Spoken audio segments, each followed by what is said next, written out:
အားလုံးပဲမင်္ဂလာပါဒါကတော့မွန်ပြည်နယ်မော်လမြိုင်မြို့တောင်ဝိုင်းတောင်ကိုတက်ခဲ့တဲ့ဗီဒီယိုဘလော့လေးပါ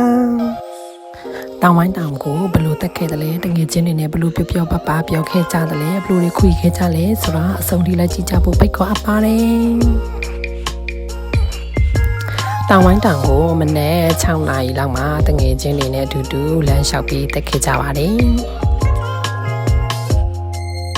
တောင်ဝိုင်းတောင်ကိုတက်တဲ့အခါတောင်ချေကနေပြီးတော့တောင်ထိပ်ထိ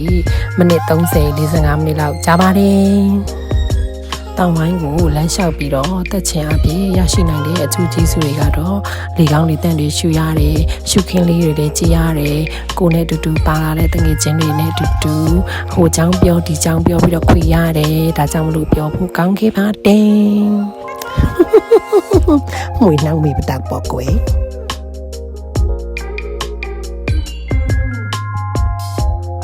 တောင်ဝိုင်းတောင်ပေါ်မှာရှုခင်းလေးတွေကအင်မတန်မှတာယာလှတယ်လို့ဖျားစီဒီပထူးများကလည်း